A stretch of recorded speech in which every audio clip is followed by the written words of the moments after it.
Kaira, Battle on Buka Street.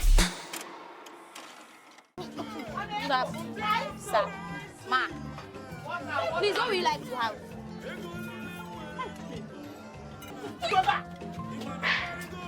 Mommy from a customer. Amala, Begidi, they will do and beef. The person cannot talk. They do not want to talk. Oh yeah? Kaira was pretty challenging to play, actually. So, Kaira is one of the two twin daughters of Awele in this film. And Awele, as we all know, well, if you've seen the film, she's this bitter, angry fighter that actually has kind of a difficult life. And, she has these daughters, and everybody's just dealing with a lot of like resentment, moving to a new environment, trying to make it, family problems, all of that. Now, Kaira and Kaiso, they look like idiots. But the character was more than that to me because I'd never done anything like it before. This character is very raw, very street. So, but when I was approaching this character, what is very important to me whenever I try to like dissect characters is trying to understand the story of the character, like what they're going through, not just the plot of the film, but what the character is going through exactly. Like, are they angry? Are they suffering? Are they having some trauma response to something going on in the plot? How would they feel? Wouldn't this make this character feel this type of way? For them to be moving to the village, they're probably like down on their luck, they're poor, they're struggling, all those kinds of things. But they're disconnected from all that suffering in a way, but it's still their reality. Now, their mother is a single mom trying to raise them and everything. So there's a lot of challenges if you look beyond just the gimmicks, just the fun and the laughter. She is dealing with heartbreak because her husband cheated on her. Her children have had to move with her to the village. They've probably moved from somewhere more comfortable. Things are worse now. But these two children are just there, like, they're just random and, like, dissociated. But there are scenes like the scenes that happen in the shop when they're working. And Kaira says stuff like, "Mommy, can I go and play since we don't have any customers?" That kind of stuff. Like, yeah, you don't have any customers. You have more serious issues on your hand. Why are you going to play? But these are children. Like, children don't carry the world on their head the way adults do. So that was the first thing I had to understand. Like, in this film, you're not grown up. You're a kid. So you have to come down to that level where all these deep things that are going on are not really, don't seem like they're getting to you because children are never really there. They're never actually really there. They're just like, even that's why they can run away from the festival and forget their sister is not with them. So like the character, even though it might seem shallow or funny, or it's still a lot of digging into like what they're going through, where they're coming from, how they would react to their environment. So all these random things, all these nuances that I try to like bring into the character, they were just like, they felt very important because it's not a gimmick. We're not just here to like make you laugh and like do funny movements. But these children have feelings too. So the task was to get in there. Like for Kaira, this scene must have been humiliating. For her mother said her to go outside and go and shout for customers. They just finished scolding her and you're saying that a child is going to be upset. Like, it's not that funny. Like, she doesn't want to be there. So all these things are real. Children's emotions are real as well. So I just try to like, understand that, connect to that. Like the lollipop licking, all of that. I just had to find a way to shed off all the, yeah, a grown up, whatever, because it didn't matter. This was all that mattered at that time. And I'm very grateful to Buka Street, Battle on Buka Street, because making this film actually changed my life in a way.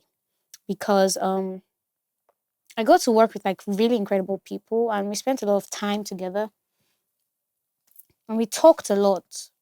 We analyzed a lot of movies together on days we were not shooting. We spent a lot of time just talking about film, talking about like becoming characters and everything. And I had literally like so many moments outside of like the set itself, like when we're in the house together, like just so many moments of like learning, of growing, of becoming a better actor just by being on this set. Because I spent a lot of time with Moshood Fatah, I spent a lot of time with Mike, I spent a lot of time with Uche, spent a lot of time with Miracle, all the other veteran actors. We didn't spend a lot of time together. We were mostly on set filming together, but in the house, it was just us kids. So it was literally life-changing. So the character didn't feel too little for me or anything. It literally felt like one of the most challenging things I'd ever done in my life, because now nobody's asking to be a fresh babe. Nobody wants to see one third of my face is already covered in those ridiculous bangs. You don't have a lot to work with. You look like an idiot, and people have to understand that you must be an idiot and that takes a lot of unloading of the non-idiotic, which I hope was a lot, you know? And yeah, it was very challenging, but I'm glad we were able to like work around it. And then building the chemistry with the girl who plays my twin sister, that's Miracle Gabriel. It was just perfect. It was literally just perfect. Like, I'm glad I did this film. What did I say? They are our enemies. Why? Because mommy said so. Oh God, nigga. Oh, I know now. Oh, what? Oh, I know. Oh, Zaro. Oh, I know he ain't Zaro. Louder. Rice is available. Vegetable soup is available. Yeah, you idiot. Oh, sorry, soup is available. ah, you see? See this big money. I always do this for me. You know that place. Rice is available. Vegetable. That was so funny. The line was supposed to be vegetable soup is available, rice is available, vegetable soup is available, right? And Mercy Johnson just keeps going on like, idiot. I'm like, oh, sorry, okay, because I'm genuinely confused. That's not what the script says, right? I'm like, okay, fine,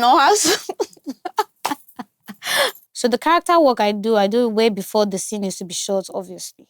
So by the time we're at the location and we're about to start rolling, it just takes more of an understanding of what's going on in the scene. There's already a complete story. So you attach the scene to what is happening before, what is happening after, and make sure you're in the right place emotionally for the continuation of the story. So you don't have disconnected scenes. Do you understand what I mean?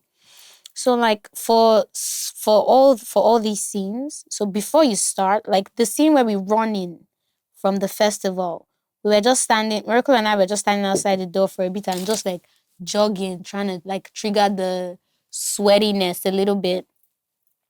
Just like, and the panting as well. So all those things that I just do them right before the scene begins. The rest of the work, but most of it is already set in stone from like while hair is getting done, while makeup is getting done, you're already getting back into this character. You already look like the character, which is why I think the costume and the hair and makeup is very important, because personally it helps me understand what is expected for this character, like how others see the character, so that you make sure you're missing in the middle with what the director is trying to paint. So before all these scenes, just what's going on? Where do I need to be mentally? Am I surprised in this scene? Am I scared? Am I tired? Am I anxious? What's going on? Try to relate it to how your character would feel those things. Like my character is a bit over the top. The face is going to be a bit crazy. But my character is too cool for school. She's not going to show any expression, that kind of thing. So I think that's how it works for me, basically. Just understanding the character, doing all of the work, and then getting there and just being prepared, basically. Actors and crew work very hard to bring the films we love to life. Please support their official release. Thank you. Keep watching Arrow House Entertainment.